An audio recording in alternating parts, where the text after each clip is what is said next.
اعوذ باللہ من الشیطان الرجیم، بسم اللہ الرحمن الرحیم۔ سورہ زاریات۔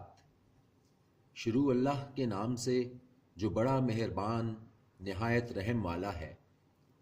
قسم ہے ان ہواؤں کی جو اڑا کر بکھیر دیتی ہیں، پھر اٹھاتی ہیں بوجھ بادل کا، پھر چلتی ہیں آہستہ آہستہ، پھر تقسیم کرتی ہیں اس امر بارش کو۔ بے شک جو وعدہ تم سے کیا جاتا ہے وہ سچا ہے، اور یقیناً انصاف کا دن ضرور واقع ہوگا۔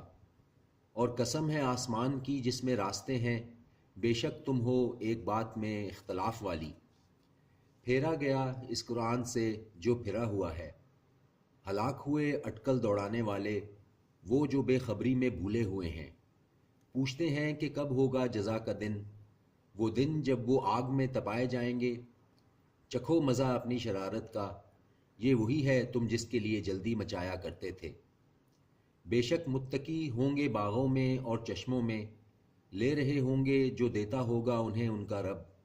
بے شک وہ تھے اس سے پہلے نیکوکار، یہ تھے کم ہی رات کو سویا کرتے، اور صبح کے اوقات میں وہ استغفار کرتے تھے۔ اور ان کے مالوں میں حق ہوتا ہے مانگنے والوں کا اور حاجت مندوں کا، اور زمین میں ہیں نشانیاں یقین والوں کے لیے۔ اور تمہاری جانوں میں تو کیا نہیں تم دیکھتے؟ اور آسمان میں ہے تمہارا رزق، اور جس چیز کا تم سے وعدہ کیا جاتا ہے۔ تو قسم ہے رب کی آسمان اور زمین کے، یقیناً یہ حق ہے اسی طرح جیسے تم بات کرتے ہو۔ کیا پہنچی ہے تمہارے پاس خبر ابراہیم کے مہمانوں کی جو بہت معزز تھے؟ جب وہ آئے اس کے پاس تو کہا سلام، اس نے جواباً کہا سلام، یہ لوگ جان پہچان کے نہیں لگتے۔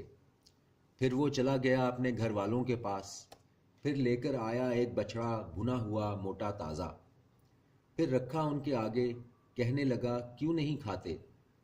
پھر محسوس کیا ان سے خوف، انہوں نے کہا خوف نہ کر، اور بشارت دی اس کو دانش مند لڑکے کی۔ تو آگے آئی اس کی بیوی چلاتی ہوئی، پھر پیٹ لیا اس نے اپنا منہ اور بولی ایک گڑیا بانجھ۔ انہوں نے کہا یوں ہی فرمایا ہے تیرے رب نے، بے شک وہ ہے صاحب حکمت خبردار۔ اس ابراہیم نے کہا تو کیا ہے تمہارا اصل کام اے بھیجے ہوئے فرشتوں؟ انہوں نے کہا بے شک ہم بھیجے گئے ہیں ایک قوم کی طرف جو مجرم ہے، تاکہ برسائیں ان پر پتھریاں گارے کی، نشان زدہ تیرے رب کی طرف سے حد سے بڑھ جانے والوں کے لیے۔ پس نکال لیا ہم نے جو تھا اس بستی میں اہل ایمان میں سے، پھر نہ پایا ہم نے اس بستی میں سوائے ایک گھر کے کوئی مسلمانوں کا گھرانہ، اور باقی چھوڑ دی ہم نے وہاں نشانی ان لوگوں کے لیے جو ڈرتے ہیں عذاب علیم سے۔ اور موسیٰ کے واقعے میں جب بھیجا ہم نے اس کو فرعون کی طرف کھلے ہوئے معجزہ کے ساتھ، تو منہ موڑ لیا اس نے اپنی قوت کے گھمنڈ پر، اور کہنے لگا یہ تو جادوگر ہے یا دیوانہ۔ تو پکڑ لیا ہم نے اس کو اور اس کے لشکروں کو، پھر پھینک دیا ان کو سمندر میں، اور وہ ملامت زدہ تھا۔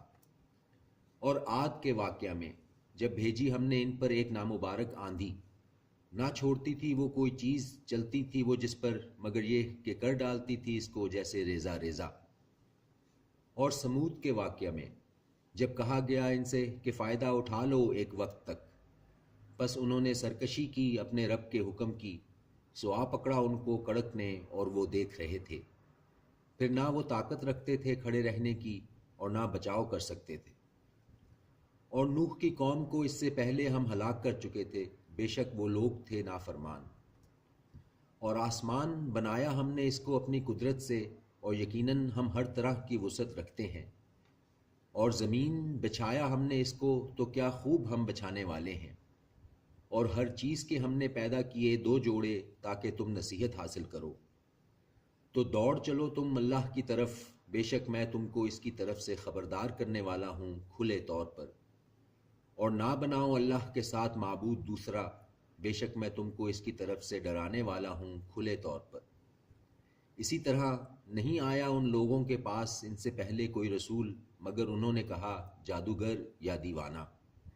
کیا انہوں نے آپس میں وصیت کی ہے اسی بات کی؟ نہیں، بلکہ یہ لوگ ہیں ہی سرکش۔ تو موڑ لو اپنا رخ ان سے، سو نہیں تم کو کوئی ملامت، اور نصیحت کرتے رہو پس یقیناً نصیحت نفع دیتی ہے مومنوں کو۔ اور نہیں پیدا کیا ہے میں نے جنوں اور انسانوں کو مگر یہ کہ وہ میری عبادت کریں۔ نہیں چاہتا میں ان سے کوئی رزق اور نہ یہ چاہتا ہوں کہ وہ مجھے کھلائیں۔ بے شک اللہ ہی رزق دینے والا ہے، زور آور ہے، مضبوط ہے۔ سو بے شک ان لوگوں کے لیے جنہوں نے ظلم کیا عذاب مقرر ہے، جیسا عذاب ہوا ان کے ساتھیوں کو، تو نہیں ان کو مجھ سے جلدی کرنی چاہیے۔ تو خرابی ہے ان کے لیے جنہوں نے کفر کیا ان کے اس دن میں جس کا ان سے وعدہ کیا جاتا ہے۔ صدق اللہ العظیم۔